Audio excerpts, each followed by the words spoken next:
Bab wajib menyuruh istri dan anak-anak yang mumayyiz, wasairi dan semua man fi ra'iyatihi, semua orang yang berada di bawah kekuasaannya. Jadi kalau bapak di rumah, siapa yang ada di rumah itu? Asisten rumah tangga, tukang masak, tukang ledeng, jaga malam, security, driver, supir, semua yang ada di bawah wilayah kekuasaan bapak di rumah itu. Saya alhamdulillah semua di bawah kekuasaan saya Pak Ustadz. Supir, tukang cuci, tukang setrika. Yang tak bisa saya kuasai satu Pak Ustadz, bini saya. Wasairi man fi ra'iyatihi, semua yang berada di bawah kekuasaannya, bi ta'atillahi ta'ala, wajib dia perintahkan untuk taat kepada Allah Ta'ala. Pertama istri, kedua anak mumayyiz, ketiga semua yang berada di bawah kekuasaan kita, wajib kita suruh. Jadi kalau ada bapak pimpinan perusahaan, owner, pemilik, pemegang saham mutlak, lalu kemudian ada karyawannya, ada supirnya, ada security, tak sembahyang, bapak nggak nyuruh supir security sholat. Masalah ibadah itu hubungan personal dengan Tuhan Pak Ustaz. Ini belum ngaji lagi. Semua yang berada di bawah kekuasaan kita wajib kita suruh. Security, supir, driver, office boy, kalian semua wajib sembahyang. Kalau tak mau sembahyang, angkat kaki dari perusahaan. Begitu. Kalau tidak, kita kan daripada kita dituntut nanti di akhirat. Oh enggak enak lah Pak Ustaz. Kalau tak enak di tengah jalan, di awal jalan kasih tahu. Waktu wawancara itu, kamu mau ngelamar ke sini? Iya. Aturan di sini sholat 5 waktu. Siap Pak. Kalau tidak, bawa surat lamaran kau nih. Gimana? Jadi sholat ini bukan hanya sekedar urusan kita personal dengan Tuhan. Kalian hanya saya urus kinerja di kantor. Adapun masalah urusan sholat bukan urusan saya. Oh, tak bisa begitu. Ini ajaran Islam. Ini melanggar HAM Pak. HAM itu Yahudi. Pula cerita HAM. Wa nahyihim, melarang mereka. Nah, ini tadi menyuruh mereka. Menyuruh mereka sholat, menyuruh mereka bayar zakat. Wa nahyihim, wajib melarang mereka anil mukhalafah. Khalafa yukhalifu mukhalafah. Wajib melarang mereka melanggar syariat Islam. Bapak, karyawan-karyawan di perusahaan itu puasa semua Pak? Enggak tahu saya Pak Ustadz, bukan urusan saya. Oh, tak bisa begitu. Wajib dia puasa. Kalau tidak Bapak akan dituntut di hadapan Allah Subhanahu wa ta'ala. Wa ta'dibihim, wajib pula memberikan mereka ta'dib, adab. Setiap pagi Jumat undang ustadz kasih pengajian. Wajib. Kalau bisa memberikan penyuluhan langsung. Pegawai-pegawai, karyawan-karyawan, jaga adab kita pada Allah. Tak sanggup, undang ustadz dari MDI, dari IKMI, Ittihadul Mubalighin, dari IKADI, Muhammadiyah, Nahdlatul Ulama, Al-Jam'iyatul Wasliyah, Persatuan Tarbiyah Islamiyah, undang untuk memberi adab kepada karyawan. Wa man'ihim, melarang mereka min irtikabi manhiyin anhu, melanggar semua yang dilarang Allah Subhanahu wa ta'ala. Semua pegawai perusahaan ini yang laki-laki belum nikah jangan pacaran. Yang sudah berbini jangan makan siang bersama. Berawal dari makan siang, berakhir dengan bobok siang. 2 dari 3 laki-laki Jakarta berselingkuh. Jadi kalau ada 3, yang 2 berselingkuh. Bukan kata saya, judul film. Udah kacau dunia ini. Maka wajib dia ini. Siapapun kepala rumah tangga, pimpinan perusahaan, pimpinan pemerintahan, punya wilayah kekuasaan, kita akan diminta tanggung jawab di hadapan Allah Subhanahu wa taala. Itu judulnya. Sekarang masuk ayat. Qala Allah Ta'ala, Allah berfirman, ayat yang pertama surat Toha 132. A'udzubillahi minasyaitonir rajim. Kalau jumpa ayat, baca a'udzubillah di awal saja. Nanti jumpa ayat kedua ketiga jangan a'udzubillah lagi. Kalau dia di tengah surat tak pakai bismillah. A'udzubillahi minasyaitonir rajim, tak pakai bismillah. Kecuali di awal surat baru pakai bismillah. Wa'mur ahlaka, perintahkan istrimu bis shalah, suruh dia sembahyang. Banyaklah pertanyaan jamaah ke saya, baik langsung maupun pakai surat, baik offline maupun online. Ustadz, gimana cara menyuruh suami sholat? Laki pula tak sembahyang. Kok bisa ibu nikah sama dia? Karena saya pun juga dulu tak sembahyang. Setelah tua, tobat, takut mati, akhirnya bini sembahyang, laki tetap tak sembahyang. Maka balik ke hukum asal. Wa'mur ahlaka, suruh istrimu, suami yang menyuruh bini sembahyang. Wastabir 'alaiha, sabar. Suruh dia sembahyang, sabar. Pokok pangkal yang pertama, as-salatu imaduddin, tiangnya masjid ini, nih tiang. Maka tiangnya Islam ini adalah salat, maka suruh dia salat. Setelah salat, sabar. Kenapa suami disuruh sabar kepada istri? Tak perlu dijawab, yang udah menikah tahu. Yang belum menikah jangan sampai takut gara-gara ini. Sabar katanya. Sabarlah kamu terhadap.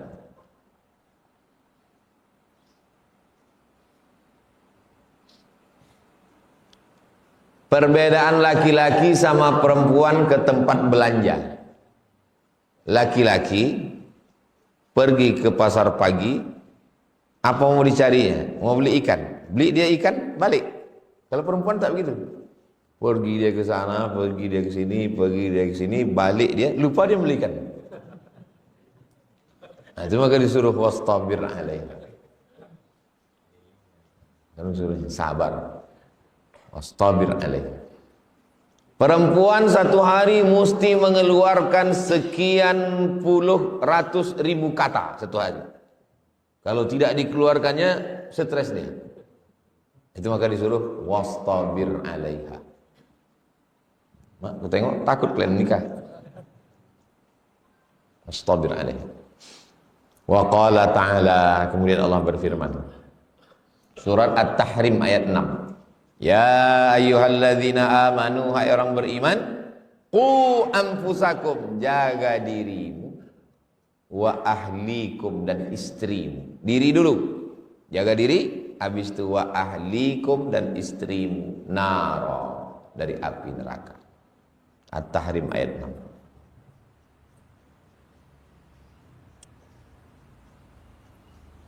Berikutnya hadis. Judul sudah, ayat sudah, sekarang hadis. Bihi wa ilaihi, dengan sanadnya. Dengan sanad saya sampai ke Imam Nawawi, dengan sanad Imam Nawawi sampai ke Abu Hurairah yang meriwayatkan hadis ini. Wa an Abi Hurairah, dari Abu Hurairah radhiyallahu anhu, qala, dia berkata, akhadzal Hasanu ibnu Ali, Nabi punya anak namanya Sayyidatuna Fatimah. Fatimah menikah dengan Sayyidina Ali. Lahir anak laki-laki pertama namanya Hasan. Inilah dia Hasan, cucu Nabi. Keturunan Hasan ini disebut dengan Al-Hasani. Nanti kalau ada di ujung namanya Al-Hasani. Contohnya di Makkah, Sayyid Muhammad Alawi Al-Hasani. Di Mesir Syekh Yusri Jabr, lupa Al-Hasani atau Al-Husain, Al-Husaini Al-Hasani, itu berarti keturunan Husaini Al-Hasani. Akhadhal Hasan bin Ali tamratan. Sayyidina Hasan anak Sayyidina Ali anak Sayyidatuna Fatimah mengambil tamrah, tamar. Bahasa orang tua-tua kita dulu tamar. Bahasa yang sekarang kurma. Dulu tamar. Dia ambilkan tamar min tamris shadaqah, dari kurma shadaqah. Kurma zakat. Zakat itu bunyi ayatnya shadaqah. Innamas shadaqatu lil fuqara wal masakin wal amilina 'alaiha wal mu'allafati qulubuhum wa fir riqab wal gharimin wa fi sabilillah wa ibnis sabil. Bunyi ayatnya shadaqat, tapi isinya zakat. Datang Sayyidina Al-Hasan, diambilnya kurma. Kurma ini kurma zakat. Kurma shadaqah. Faja'alaha fihi, diletakkannya di mulutnya. Anak kecil diambilnya, letakkannya di mulut. Faqala Rasulullah sallallahu alaihi wasallam, Nabi sallallahu alaihi wasallam berkata, kah.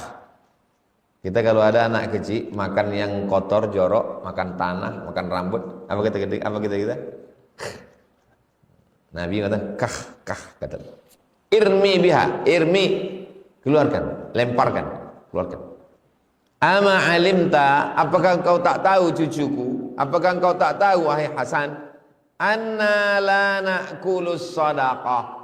Kita, maksudnya Nabi dan anak cucu keturunan Nabi, la na'kulus sadaqah, tidak boleh makan sedekah. Tak boleh makan zakat. Nabi mengirim surat.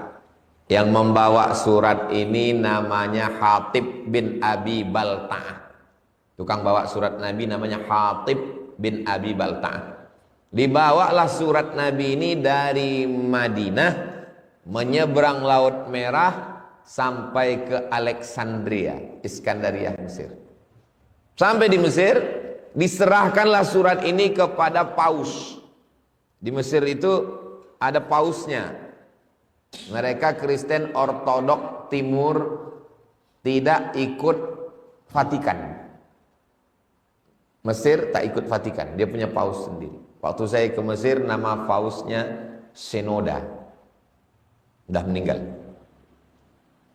Datang Hatib, dikasihkannya surat Nabi ini kepada paus di Alexandria. Paus itu membaca surat Nabi. Habis itu dilipatnya, dikasihnya minyak wangi, diciumnya, dikirimnya ke Nabi Sallallahu Alaihi Wasallam madu.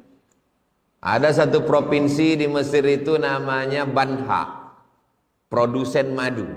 Dikirimnya asal Banha madu. Sampai ke Nabi, diminum Nabi. Madu yang dikirim paus tadi diminum Nabi. Dikirimnya kain, karena waktu itu Mesir itu produsen tekstil. Disimpan, dipakai Nabi kain. Dikirimnya lagi bighal. Bighal itu lebih besar dari keledai, lebih kecil dari kuda. Dipakai Nabi. Dikirimnya lagi perempuan 2. Yang satu namanya Maria Al-Qibtiyah. Adiknya namanya Sirin. Yang Sirin dikasihkan Nabi kepada penyair. Kalau mau perang itu ada yang membangkitkan semangat, penyair namanya Hasan bin Thabit. Nikah sama Hasan bin Thabit. Yang pertama Maria itu menjadi istri Nabi. Lahir anak Nabi dari Maria ini. Laki-laki meninggal umur 18 bulan. Namanya Ibrahim. Makamnya di Baqi. Pertanyaannya, anna la na'kulus shadaqah. Kita, saya, Fatimah, Hasan, Husain tak boleh makan sedekah. Kenapa Nabi menerima dari yang paus Mesir tadi? Karena yang dari Mesir tadi hadiah. Sedekah, zakat tak boleh, karena zakat itu kotoran. Mereka suci, tak boleh makan. Hadiah boleh. Makanya kalau ngasih itu jelas dulu. Jangan sampai dikasihnya kita makan, habis itu baru ngomong, maaf Pak, itu tadi utang. Jelas dulu akadnya. Ini punya Bapak, berpindah ke saya. Dari tangan Bapak berpindah ke saya sebagai apa? 1, hadiah. 2, hibah. 3, zakat. 4, sedekah. 5, wasiat. 6, hutang. 3, gadai. 8, jaminan. Sebagai apa berpindahnya barang itu ke saya? Maka yang membedakannya barangnya sama, perpindahannya sama. Yang membedakannya adalah akad.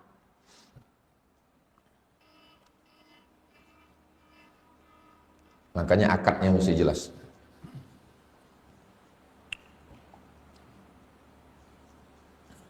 Saya tahun 2008 balik ke Pekanbaru, bulan Agustus, bulan Ramadan.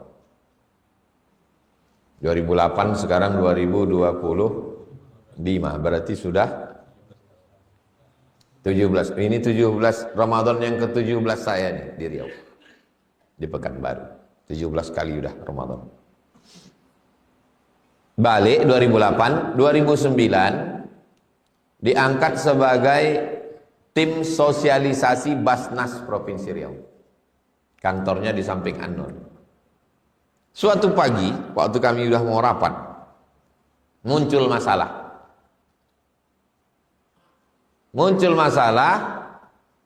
Waktu pembagian zakat di Indragiri Hilir, Tembilahan. Ikhtilaf pengurus Basnas Tembilahan, apakah Syarifah ini dapat zakat atau tidak?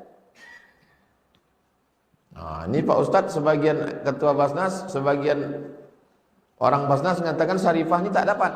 Kenapa? Ini dalilnya. Anna la na'kulus sadaqah.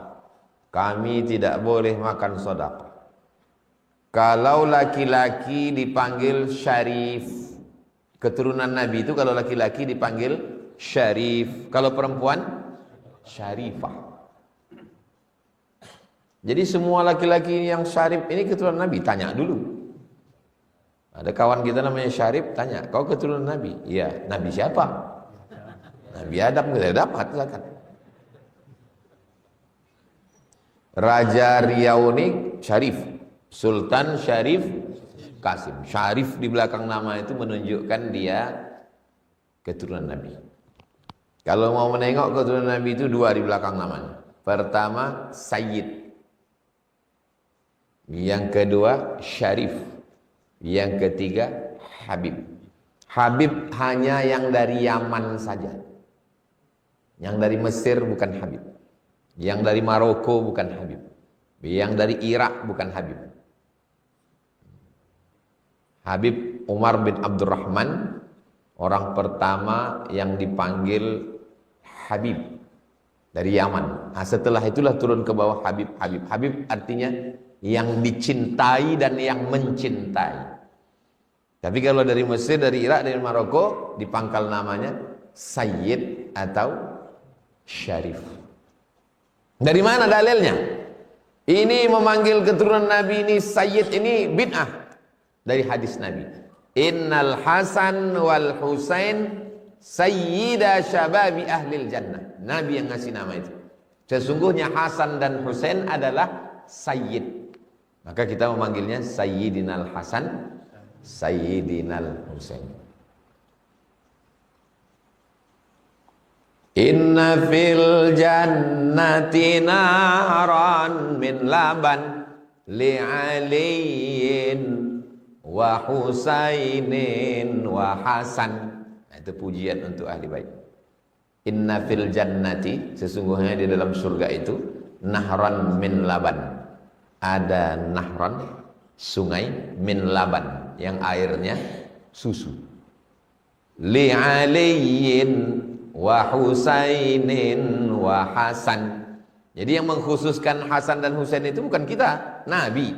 Karena kata Nabi, innal Hasan wal Husain sayyida syababi ahlil jannah. Sesungguhnya Hasan dan Husain adalah sayyida, pemimpin syabab anak muda ahlil jannah. Jadi ini anak-anak muda ini yang masuk surga nanti. Ini pemimpinnya adalah Hasan dan Husain. Jadi kami yang tua ini tak masuk surga Pak Ustaz. La yadkhulul jannata ajuzun. Orang tua tak masuk surga. Hadisnya sahih. Mendengar hadis itu baliklah orang tua menangis. Kenapa kau menangis? Karena Nabi mengatakan la yadkhulul jannata ajuzun. Orang tua tak masuk surga. Tersenyum Nabi. Jadi Nabi itu jangan bayangkan wajah Nabi itu seram. Wa kullu bid'atin dhalalah kata. Gitu. Nah, Nabi itu senyum. Senyum Nabi. Pas ditanya, "Kenapa kau senyum ya Rasulullah?" Karena ada perempuan yang takut, kata dia, orang tua tak masuk surga. Apa maksud ucapan Nabi orang tua tak masuk surga? Semua yang tua-tua ini nanti waktu masuk surga umurnya balik jadi umur 30, 31, 32, 33. Jadi kalau ada umurnya 80, 90, di surga itu turun jadi 30, 31, 32, 33. Rasional, masuk akal. Karena umur 30-an itulah enaknya hidup ini. Indahnya hidup ini 30. Bayangkan kalian umur 80 masuk surga. Apa yang bisa kalian lakukan?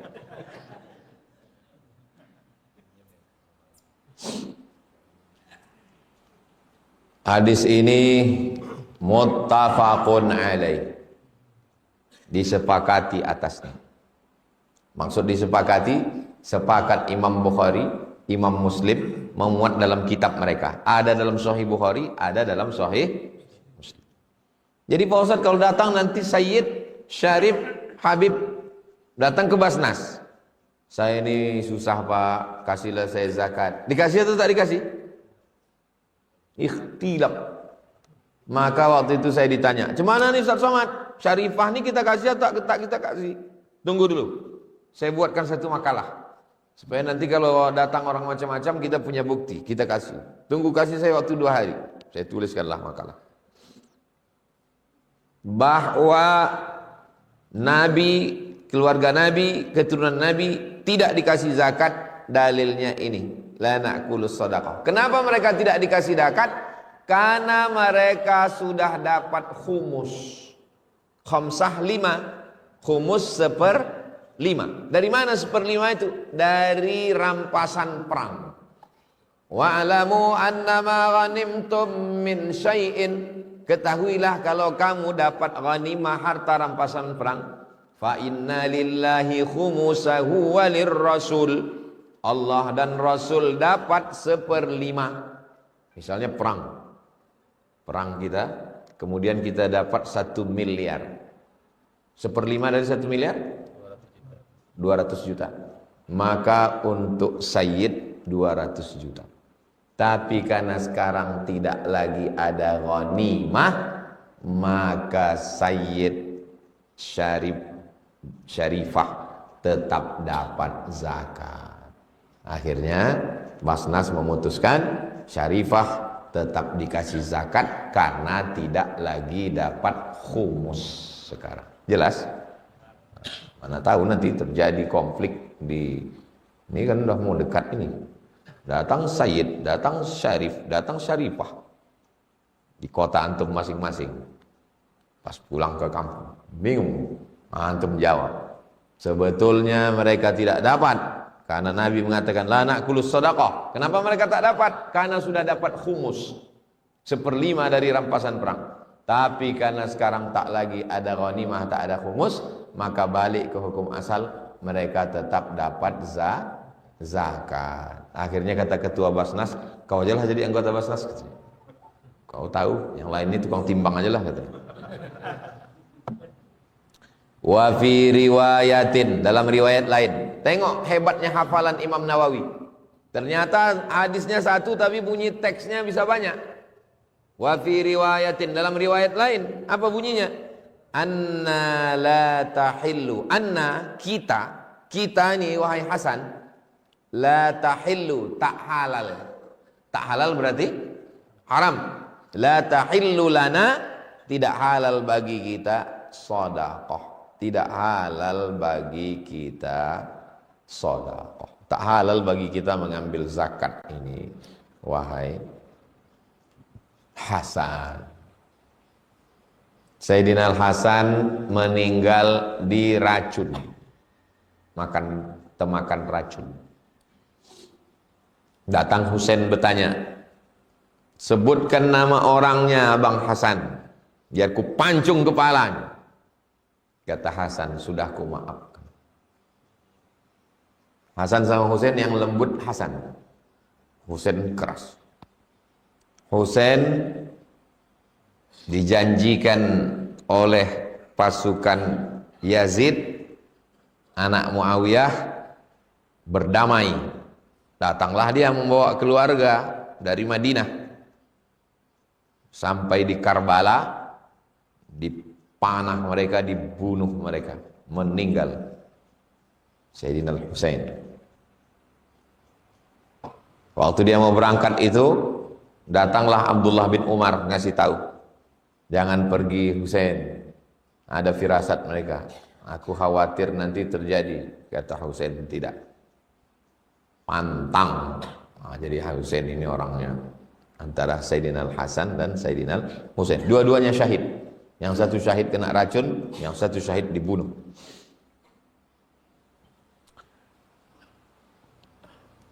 Judul ayat, hadis, penjelasan kata-kata yang aneh. Ini metode Imam Nawawi menyusun kitab Riyadhus Shalihin. Judul ayat, hadis, penjelasan kata-kata yang aneh. Wa qauluhu, ucapan Nabi, kah. Kalau mau sukun kah, kalau mau lanjut kahin. Yuqalu bi iskanil kha. Cara membacanya bi iskanil kha, kha-nya sukun, kah. Wa yuqalu bi kasriha. Ada juga pendapat mengatakan dibaca kasrah ma'at tanwin, dibaca dengan tanwin, kahin. Apa maknanya? Kalimatu zajrin, kalimat kata zajar, teguran.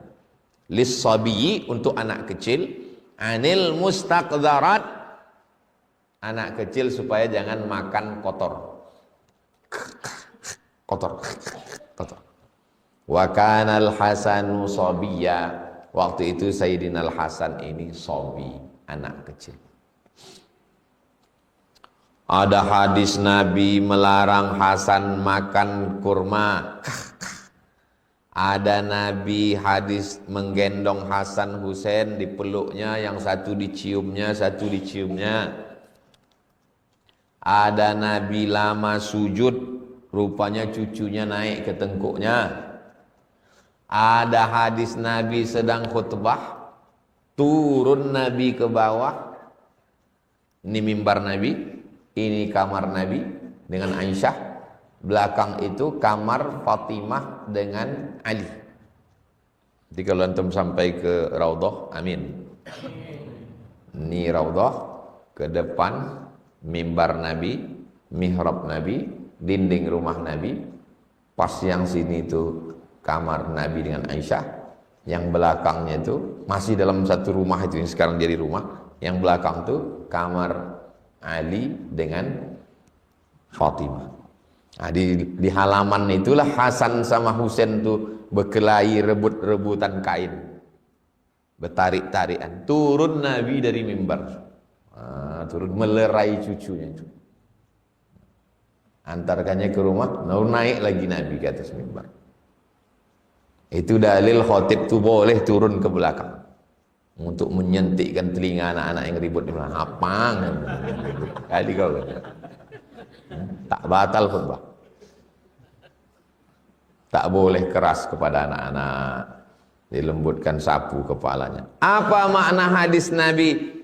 Nabi maksudnya dia berinteraksi dengan anak kecil. Jangan bayangkan Nabi Sayyidul Awwalin wal Akhirin, Sayyidul Anbiya wal Mursalin, lalu tak peduli lagi sama anak kecil. Pernah kita berdialog sama anak kecil? Nabi berdialog sama anak kecil. Jangan makan ya, ini tak halal sama kita. Sobi, masih kecil. Sudah jam 6 lewat 10. Kita hadis terakhir 299. Wa an Abi Hafs, dari Abu Hafs, Umar bin Abi Salamah. Umar anak Abu Salamah. Nama Abu Salamah itu Abdullah bin Abdul Asad. Ada laki-laki nama anaknya Salamah, maka dia dipanggil Abu Salamah. Nama bininya Ummu Salamah. Abu Salamah. Nama asli dia Abdullah bin Abdul Asad. Abdu artinya hamba, Asad singa. Abdul Asad hamba singa. Son of the lion. Kalau sekarang ada orang mengasih nama Abdul Asad, tak boleh, musyrik. Tak boleh menghambakan diri kepada singa. Ini nama sebelum Islam. Rabib. Rabib. Ada laki-laki namanya Abdullah bin Abdul Asad. Dah, Abdullah bin Abdul Asad punya anak laki-laki namanya Salamah. Abdullah bin Abdul Asad punya anak laki-laki namanya Salamah. Karena anaknya Salamah, maka dia dipanggil Abu Salamah. Bininya dipanggil Ummu Salamah. Ummu Salamah. Meninggal Abu Salamah. Abdullah bin Abdul Asad ini meninggal. Lalu Ummu Salamah ini bininya menikah dengan Nabi. Menikah dengan Nabi. Anaknya ini nama dipanggil Rabib. Kalau bahasa kita apa itu?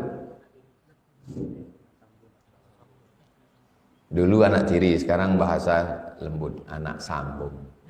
Kenapa sambung? Karena ayahnya putus, disambung oleh Nabi. Kalau perempuan Rabibah, kalau laki-laki Rabib.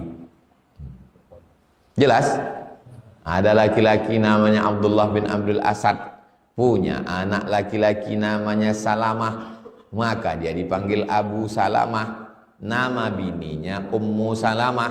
Ummu Salamah menikah sama Nabi, maka status si Salamah adalah Rabib. Jelas? Rabibi Rasulillah, dia adalah anak sambung Rasulullah SAW. Qala, dia berkata. Yang berkata ini siapa? Salamah.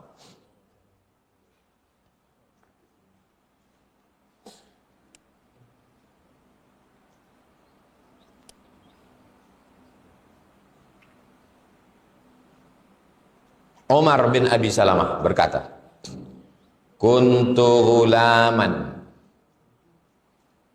saya adalah ghulam, anak kecil, fi hajri Rasulillah sallallahu alaihi wasallam. Saya anak kecil yang berada di bawah perlindungan penjagaan Rasulullah. Waktu itu saya masih kecil dan saya di bawah perlindungan penjagaan Rasulullah SAW. Wa kanat yadi, tangan saya, tatishu fis suhfah. Ini tempat makanan, piring itu suhfah bahasa Arab. Tangan saya menggapai-gapai piring. Ini ada ikan, ini ada ayam, ini ada daging. Tangan saya menggapai-gapai piring. Faqala li, Rasulullah berkata kepada saya. Apa kata Nabi? Ya ghulam, ya ghulam, wahai anak kecil, sammillah, sebut nama Allah. Sebut nama Allah, maknanya bismillah. Ya ghulam, wahai anak kecil, sammillah, sebut nama Allah, bismillah. Wa kul biyaminik, makanlah pakai tangan kanan. Wa kul mimma yalik, makanlah makanan yang dekat. Jangan tangan menggapai-gapai jauh-jauh. 3. Sammillah, bismillah. Kul biyaminik, makan pakai tangan kanan. Kul mimma yalik, makan yang piring paling dekat. Fama zalat tilka ti'mati. Fama zalat, mazalat artinya begitulah terus menerus. Tilka ti'mati, cara makan saya.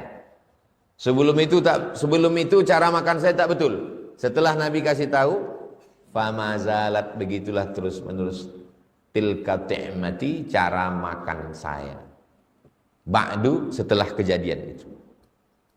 Muttafaqun alaih, hadis ini pun ada dalam Sahih Al-Bukhari, ada dalam Sahih Muslim. Penjelasan kata yang sulit, watatishu. Tatishu artinya taduru, berputar, tangan ini berputar, berkeliling. Fi nawahis sohfah, di piring-piring, di sekitar piring. Makan apa yang dekat dari kita. Ini piring besar. Piring besar, kita makan berempat. Ini. Nah, macam mana cara makan piring berempat? Makan yang bagian dekat kita tuh. Yang bagian dekat. Kul mimma yalik. Mana tahu nanti diundang tuan-tuan syekh, tuan-tuan guru makan. Sini, makan. Nah, begitu cara adab makan. Makan piring nasi minyak, nasi kebuli, nasi mandi, nasi Bukhari.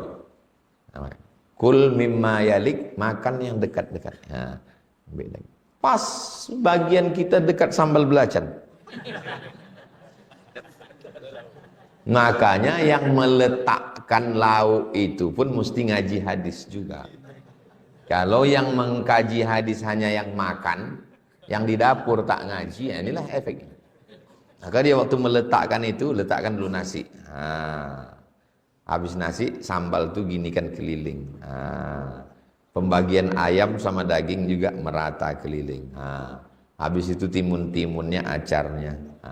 Jadi orang waktu makan tuh diambilnya yang dekat-dekat dia aja. Jadi kalau ada orang mengatakan, jijiklah saya Pak Ustadz, tak seperti yang kau bayangkan. Yang kau bayangkan di kamai-kamai nasi itu. Makan sedikit sih. Geser sedikit. Asal dah kenyang. Saya kalau ada orang makan piring sendiri-sendiri ada beramai, ikut saya ngeramai itu. Kenapa? Ada barokah di situ. Dan lain rasanya kita makan ramai itu. Kalau nak kecil tuh tahu kita seberapa habisnya. Kalau situ tak tahu. Entah sedikit, entah banyak. Inilah dalil makan itu hadis sahih cuman bismillah. Bismillah. Jadi nanti kalau antum dengar ada orang makan di samping bismillah, dua kemungkinan. Berarti dia tidak mau pakai hadis dhaif. Allahumma barik lana fi ma razaqtana wa qina azabannar. Atau dia lapar betul. Sampai tak ingat dia lagi bismillah. Kalau gitu boleh kami baca Allahumma barik lana? Boleh, enggak salah. Allahumma barik lana itu cukup 5 syarat. Bukan dalam masalah akidah, bukan dalam masalah halal haram, masih bernaung di bawah hadis sahih. Tidak ada periwayatnya yang kazab, pendusta, pembohong, penipu. Dan dia untuk fadail a'mal. Allahumma barik lana fima razaqtana wa qina azabannar.